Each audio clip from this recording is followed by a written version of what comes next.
Well, aloha. It's Friday. It looks like it here in Southern California, or at least out here in Santa Clarita, it's going to be a little bit of a wet weekend. Right now, it's a little overcast, and there was some mist on the road on my way in, and the backyard was a little wet too. So we're not going to have that great Southern California weekend that we usually have.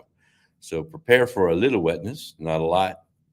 So let's look at today's market. If you've got your house on the market or had your house on the market or still have your house on the market and it's not selling, let's look at why your house didn't sell or isn't selling. So here's some questions. Here's like 3 questions that we can ask of what's going on with your house. First, did you limit access to your house? One of the biggest mistakes you can make when selling your house is restricting the days and the times when potential buyers can tour it.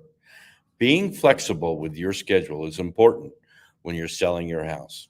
Even though it may feel it's a bit stressful to drop everything and leave when the buyers want to see it. After all, minimal access means minimal exposure to buyers. Now, Showing Time advises do your best to be as flexible as possible when granting access to your house for showings. Sometimes the most determined buyers may come from far away. Since they're traveling to see your house, they may not be able to change their plans easily if you only offer limited times for showings. So try to make your house available as much as you can accommodate them. It's simple. If no one's able to look at it, how's it going to sell, huh? You got to get them in to look at the house.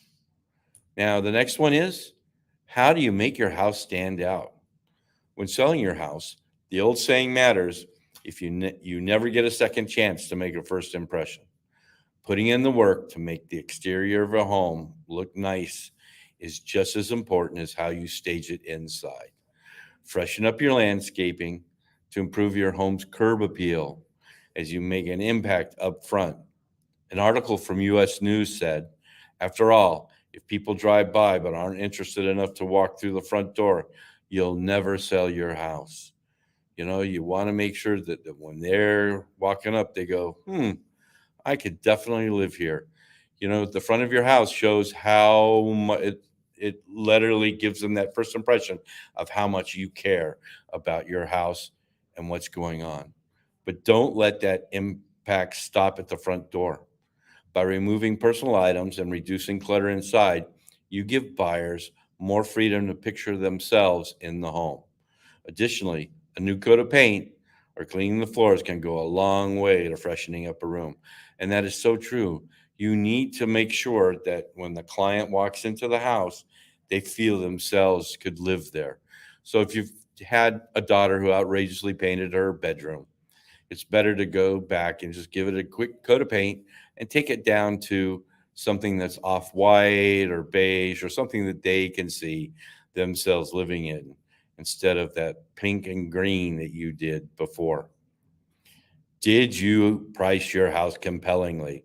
This is one of the most important. Setting the right price is so important when you're selling your house. Even though it may feel tempting to push the price higher to maximize your profits, overpricing can scare away buyers and make it hard to sell. Business Insider noted the biggest mistake sellers make is overpricing their home. It's so true. You cut down the amount of people that can look at your house. If you just make the house price at the middle of the market or maybe a little below, you're going to get more people coming to see your house. And more than likely, there's going to be a bidding war and you'll be able to sell it for what you have originally intended it. If your house is priced higher than others like it, it can make buyers lose interest. Pay attention to the feedback people give your agent during open house and showings. If lots of people are saying the same thing, it might be a good idea to think about lowering that price. For all these insights and more, rely on your trusted real estate agent. A great agent will offer expert advice on listing your home with effective strategies. And that's me. Bottom line, it's natural to feel disappointed when your listing has expired or you're not or your house doesn't sell. Talk to me. I'm your trusted real estate agent or anyone at Jamie Barber Homes, and we can figure out what happened and what to reconsider or change if you want to get your house back on the market or just get it sold. All right. Well, listen, you have a great weekend. There's not a lot of inventory out there right now. So if you are considering selling, or if you have overpriced and your house didn't sell and you're taking the listing off the market, contact me. Let me help you. I've got property right now in escrow. We got over asking. We can do the same for you. All right. Well, have a great weekend. Stay dry. It's not a good beach weekend. So go look at houses. All right. Well, this is Jamie Barber from Jamie Barber Homes saying, Aloha. It's Friday.